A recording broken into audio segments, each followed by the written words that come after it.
નમસ્કાર દર્શક મિત્રો, બ્રેકિંગ ન્યૂઝમાં આપનું હાર્દિક સ્વાગત છે. આપ જોઈ રહ્યા છો ગુજરાત ન્યૂઝ 24. સમી પ્રાથમિક આરોગ્ય કેન્દ્રના આઉટસોર્સ ક્લાર્ક પર લાખો રૂપિયાની ઉચાપત બાબતે નોંધાઈ ફરિયાદ.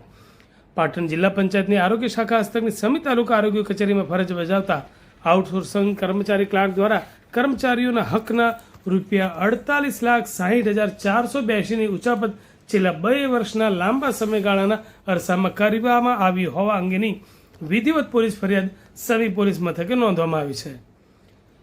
સમી તાલુકા હેલ્થ કચેરીમાં આચરવામાં આવેલી નાણાકીય ગેરરીતિ મામલામાં સંડોવાયેલા માલેતુજાર એવા આઉટસોર્સિંગ ક્લાર્ક દ્વારા તારીખ 26 ઓગસ્ટ 2024થી 7 જૂન 2026 સુધીના સમયગાળા દરમિયાન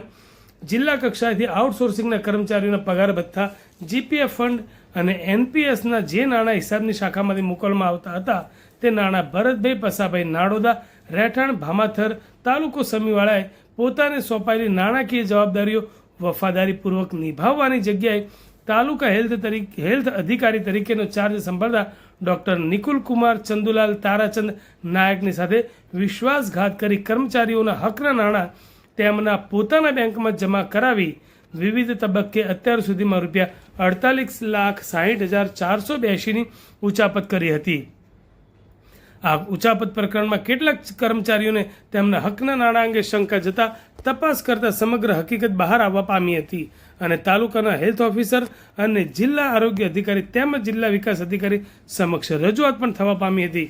સમી તાલુકા હેલ્થ કચેરીમાં લાખો રૂપિયાની ઉચાપત મામલે હરકતમાં આવેલ તાલુકા હેલ્થ અધિકારીએ સમી પોલીસ સ્ટેશનમાં કૌભાંડી ક્લાર્ક ભરતકુમાર પસાભાઈ નાડોદા વિરુદ્ધ સરકારી નાણાં ઉચાપત અને પોતાની સાથે વિશ્વાસઘાત કરવા અંગેની ધોરણસર ફરિયાદ નોંધવામાં આવી છે.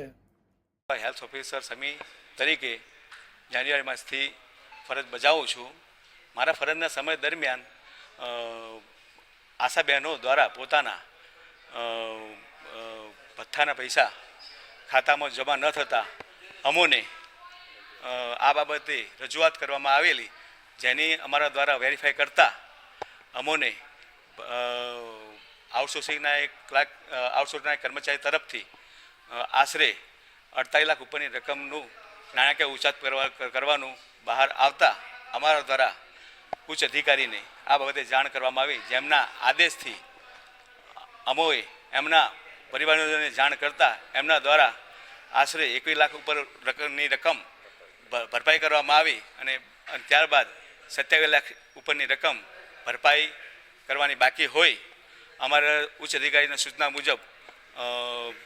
આગળની ઘટતી કાર્યવાહી માટે સમી પોલીસ સ્ટેશનમાં ફરિયાદ દાખલ કરવામાં આવી.